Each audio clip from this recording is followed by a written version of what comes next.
Sans plus attendre, je vais appeler à me rejoindre donc Richard Desgors, qui est professeur de droit à l'Université de Rennes. Et donc, vous allez nous présenter les éléments nouveaux de la loi du 2 février 2016 qui crée de nouveaux droits en faveur des malades et des personnes en fin de vie. Alors, Richard Desgors, peut-être effectivement de façon très pragmatique, hein, que se passe-t-il selon que la personne en fin de vie ait ou non exprimé sa volonté ? Depuis plusieurs années, la question de la fin de vie n'est plus taboue, alors que paradoxalement, la mort est davantage refoulée qu'autrefois.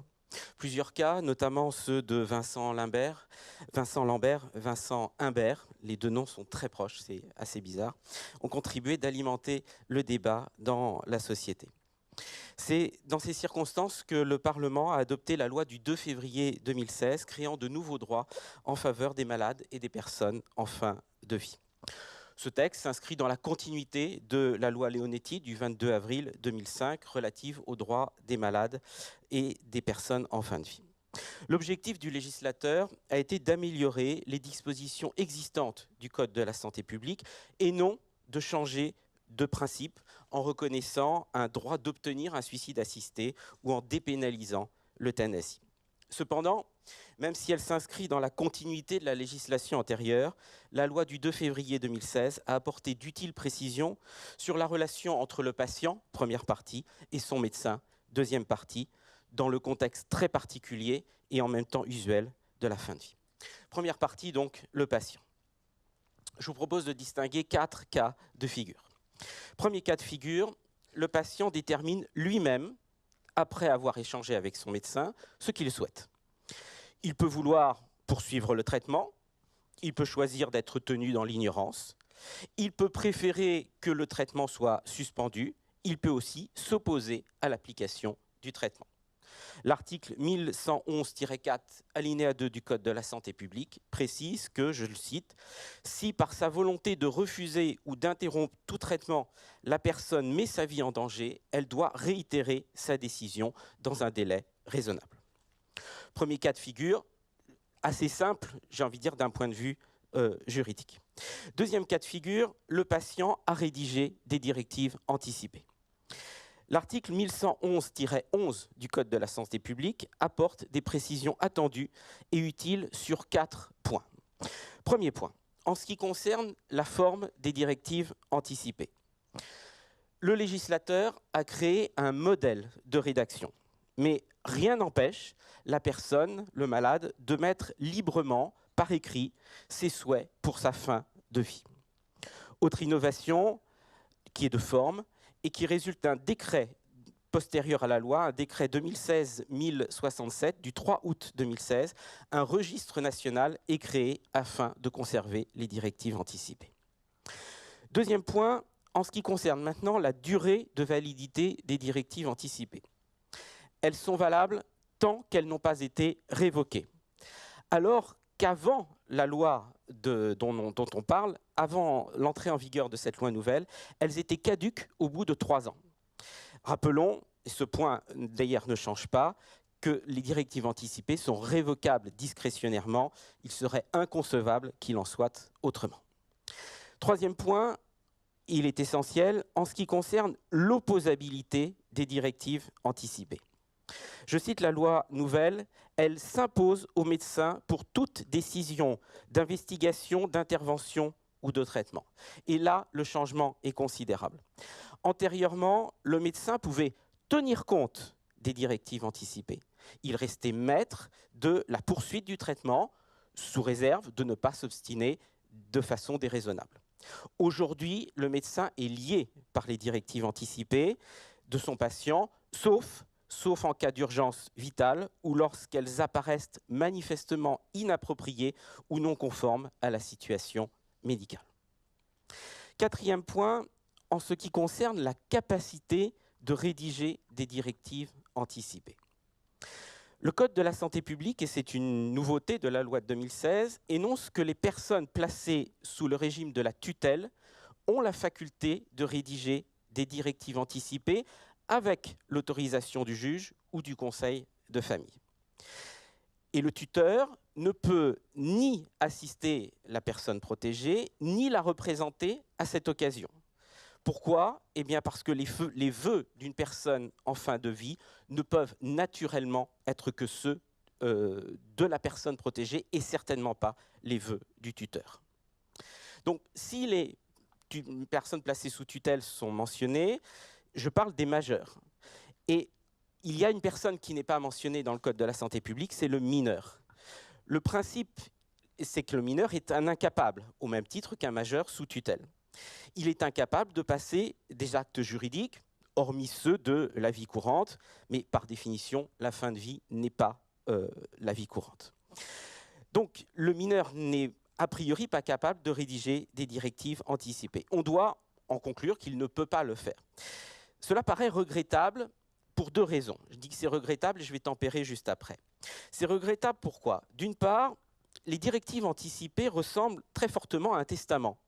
Or, précisément, un mineur peut léguer la moitié des biens dont la loi permet à un majeur de disposer. Donc, si les directives anticipées ressemblent au testament, le mineur pouvant faire un testament, pourquoi le mineur ne pourrait-il pas faire des directives anticipées?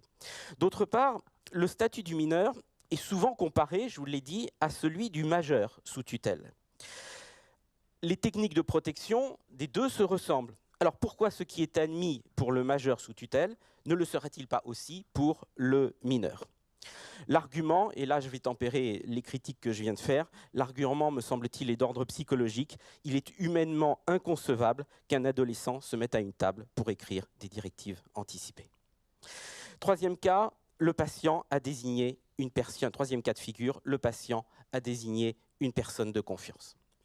C'est une faculté pour toute personne majeure de choisir quelqu'un de confiance pour s'exprimer à sa place sur les conditions de sa fin de vie. Il est écrit dans la loi, toute personne peut désigner une personne de confiance. Toute personne, y compris un patient qui ferait l'objet d'une mesure de protection, tutelle, curatelle. Et ça, c'est une grande nouveauté de la loi de 2016. Ça n'était pas le cas auparavant. En revanche, cette possibilité de désigner une personne de confiance semble exclue pour les mineurs. On retrouve la même difficulté qu'avec les directives anticipées. Le retranchement du mineur paraît contestable. Dans d'autres circonstances, le droit de la santé fait abstraction des règles sur l'autorité parentale et reconnaît aux mineurs la possibilité d'être acteur de sa santé, dès lors que son degré de maturité le permet. Par exemple, la jeune fille peut librement décider d'interrompre volontairement sa grossesse. Ici, ça n'est pas le cas. Le législateur n'a, semble-t-il, pas pris en compte la possibilité pour le mineur de désigner lui-même, tout seul, une personne de confiance. Il est probable que l'obstacle psychologique déjà évoqué pour les directives anticipées existe là encore. Par ailleurs, la loi nouvelle précise opportunément les conditions du recours à une personne de confiance. En amont, le médecin traitant s'assure, dans le cadre du suivi de son patient, que son patient est bien informé de la possibilité de désigner une personne de confiance. En amont toujours, au moment de son hospitalisation, il est proposé au patient de désigner une personne de confiance. La désignation ne vaudra alors que le temps de l'hospitalisation, à moins que le patient ne souhaite prolonger la mission de la personne de confiance. Quel que soit le moment où elle est faite, la désignation doit être passée par écrit et co-signée par celui qui est choisi. L'exigence est naturelle, mais elle est utile. La signature constitue un acte qui est empreint de gravité et qui permet à la personne de confiance de mesurer la dimension de la mission qui lui est conférée.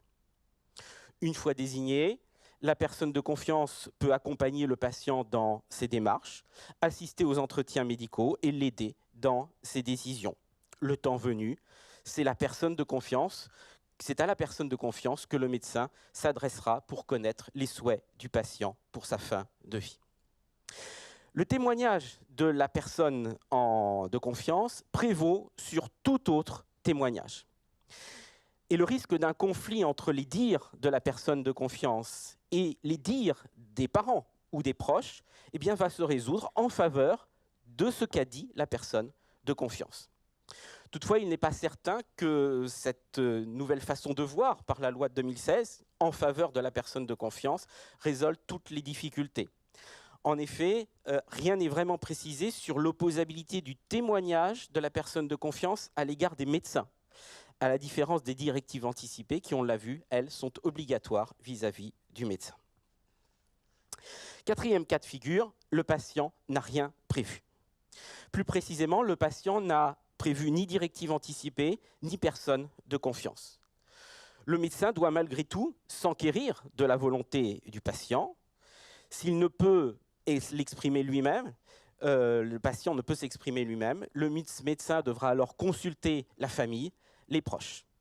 Que faire en cas de division de la famille et des proches? On sait que depuis l'affaire Vincent Lambert, même si Vincent Lambert, ce n'est pas exactement de la fin de vie, depuis l'affaire Vincent Lambert, ce n'est pas une hypothèse d'école et que face à un tel problème, eh bien, le médecin se trouve démuni, mais le droit aussi. C'est une tragédie grecque et le droit se trouve démuni dans ce cas. Deuxième partie, le médecin. L'intervention du médecin est placée sous le signe de la dignité.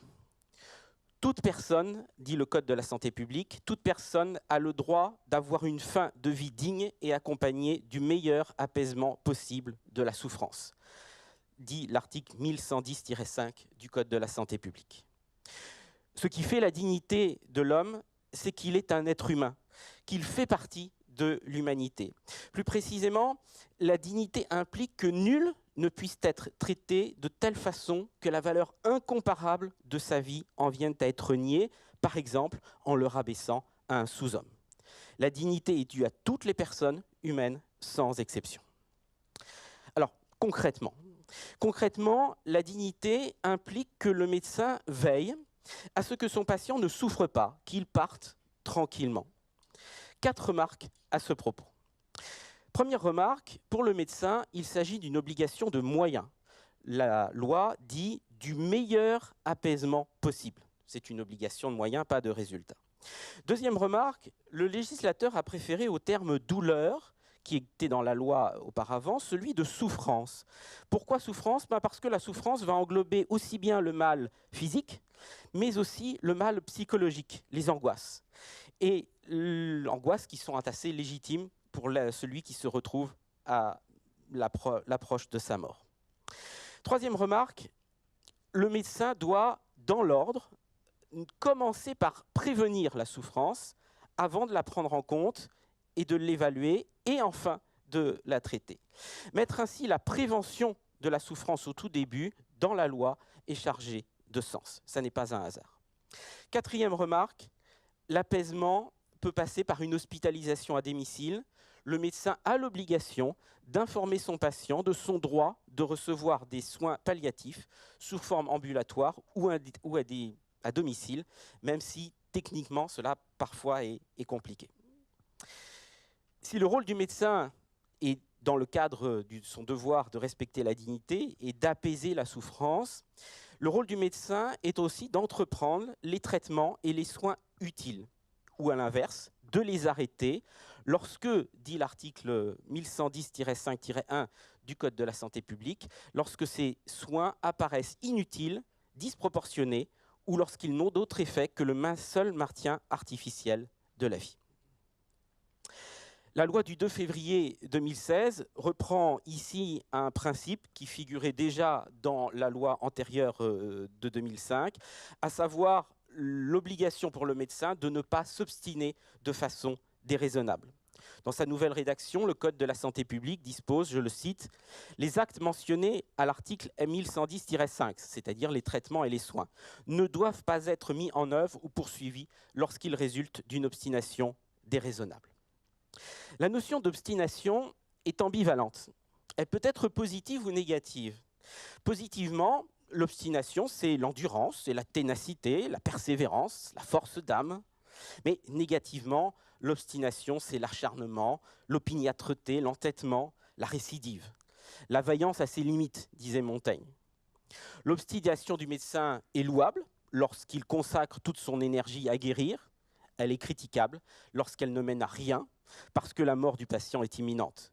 L'obstination est alors déraisonnable, elle s'éloigne des principes du sens commun, des jugements de valeur généralement acceptés. Le dernier point que je voudrais aborder devant vous, dans le cadre du rôle du médecin est celui de la sédation profonde. Le Code de la santé publique distingue selon que le patient peut ou non exprimer sa volonté de ne pas souffrir et de ne pas subir d'obstination déraisonnable. Deux cas donc. Premier cas, le patient peut exprimer sa volonté. Le médecin peut alors procéder à une sédation profonde dès lors que son patient est atteint d'une affection grave et incurable, que son pronostic vital est engagé à court terme et qu'il présente une souffrance réfractaire au traitement. Deuxième cas de figure, le patient ne peut exprimer sa volonté. Le médecin peut-il à ce moment-là procéder à une sédation profonde et continue? La possibilité pour le médecin d'engager cette sédation est conditionnée à la constatation que les traitements et les soins en cours relèvent d'une obstination déraisonnable. Le médecin déclenche alors une procédure collégiale, ce qui permet à l'équipe soignante de vérifier préalablement les conditions d'application de la loi. Le médecin consulte également les proches, la famille, pour savoir quel aurait été le souhait du patient s'il avait été capable de s'exprimer. Et ce point a fait l'objet récemment, en juin 2017, d'une décision du Conseil constitutionnel.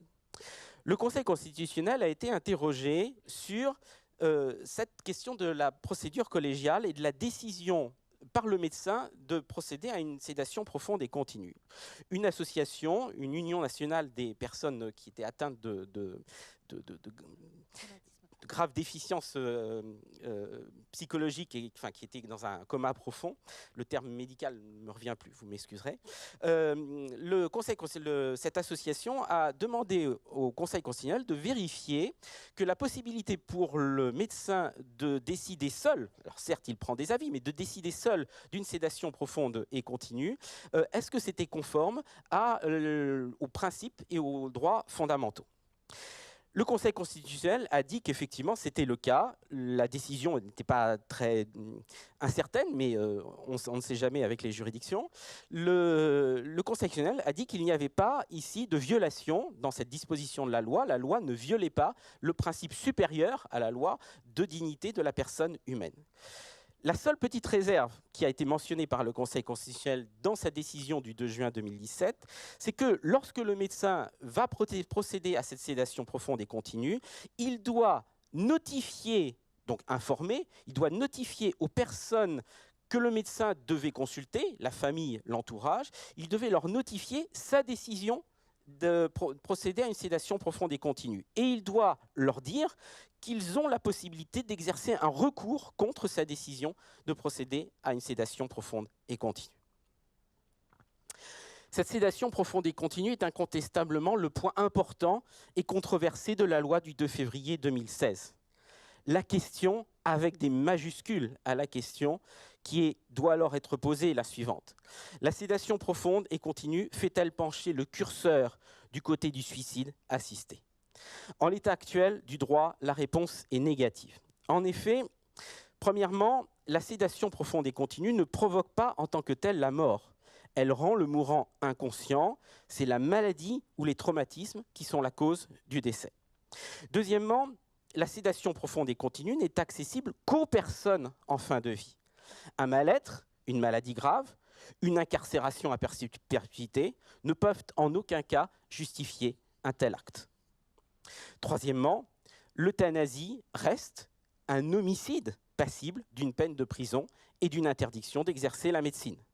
Certes, certains pays se sont engagés dans la voie de la dépénalisation, la Belgique notamment, mais au prix, selon certains, d'une atteinte au droit à la vie. En conclusion, la législation sur la fin de vie a considérablement évolué en une quinzaine d'années. Certains auraient aimé aller plus loin en permettant le suicide assisté. Le législateur ne les a pas suivis. Sagement, il est resté en deçà, acceptant l'éventualité d'une sédation profonde et continue. Légiférer sur cette question est particulièrement délicat. Dans la progression des lumières croissantes, disait Chateaubriand, nous paraîtrons nous-mêmes des barbares à nos arrière-neveux. Je vous remercie. Merci beaucoup.